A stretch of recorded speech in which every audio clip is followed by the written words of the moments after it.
دوستو شکر ادا کرو اللہ جل وعلا کا، اس کریم مولا کا جس نے ہم گنہگاروں کو رمضان کریم ایک مرتبہ پھر عطا فرما دیا ہے۔ ناز کرو اپنی قسمت پر کہ اللہ کا یہ پیارا ایک مرتبہ پھر مہمان بن کر تمہارے گھروں میں آ چکا ہے، اسے ناراض نہ کرنا۔ گناہوں کے ارتکاب سے جھوٹ، غیبت، چغلی، لڑائی جھگڑے، کسی کا دل دکھانا، حرام دیکھنا، حرام سننا، حرام کہنا، موویز دیکھنا۔ اللہ کا مہمان گھر میں آیا ہوا ہے اور آپ موویز دیکھ رہے ہیں، ٹائم پاس کرنے کے لیے کمپیوٹر گیمز کھیل رہے ہیں۔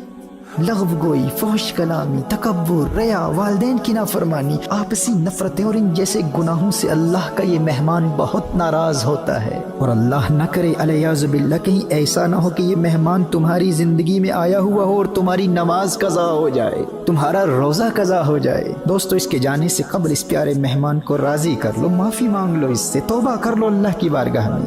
اور یہ راضی کیسے ہوتا ہے؟ اس پاک مہینے میں قرآن نازل ہوا تھا اور اس کا اور قرآن کا بڑا گہرا تعلق ہے۔ یہ قرآن کی تلاوت سن کر بہت خوش ہوا کرتا ہے، قرآن کی تلاوت بھی کرو اور تحریک کنز الہدیٰ کے منہج کے مطابق قرآن کی تفسیر کا مطالعہ کر کے بھی اسے خوش کرتے رہو اور درود و سلام کی کثرت سے بھی اسے خوش کرتے رہو۔ اگر تم نے سچی توبہ کر لی اور آئندہ تمام زندگی گناہوں سے بچ کر گزارنے کا پختہ ارادہ کر کے اللہ کے اس مہمان کو خوش کر دیا تو یہ تمہیں اللہ کی معرفت اور قرب الہی کے ایسے مقامات پر فائز کر دے گا کہ باقی نیکیوں میں کمی کے باوجود تم شہیدوں سے بھی بلند مرتبے پر فائز ہو جاؤ گے۔ تمہیں اندازہ ہی نہیں ہے تمہاری خوش قسمتی اور خوش بختی کا۔ کتنے عاشقان رمضان کے دل سینوں میں تڑپتے رہ گئے، لیکن رمضان سے ایک دن پہلے موت نے انہیں آ پکڑا اور وہ قبروں میں چلے گئے۔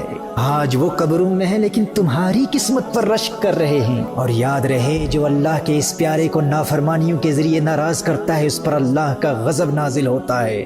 If you disrespect this guest of Allah by sinning, by missing your prayers, by committing acts that displease Allah and His beloved sallallahu alaihi wa sallam, and if you don't show hospitality to this beautiful guest from Allah Jalla wa Ala by fulfilling the rites of Ramadan, then remember what the beloved of Allah sallallahu alaihi wasallam said about those who commit sinful acts in this blessed month of Ramadan. حضرت ہانی رضی اللہ تعالی عنہ روایت فرماتی ہیں، نبی کریم صلی اللہ علیہ وسلم نے اللہ کی نافرمانی اور گناہوں کے ذریعے اس مہمان کو ناراض کرنے والوں کا عذاب بیان فرماتے ہوئے ارشاد فرمایا، جس نے اس ماہ میں زنا کیا یا شراب پی تو آئندہ رمضان تک اللہ اور جتنے آسمانی فرشتے ہیں اس شخص پر لعنت کرتے ہیں، اور اگر یہ آئندہ ماہ رمضان کو پانے سے پہلے ہی مر گیا تو اس کے پاس کوئی ایسی نیکی نہ ہوگی جو اسے جہنم کی آگ سے بچا سکے۔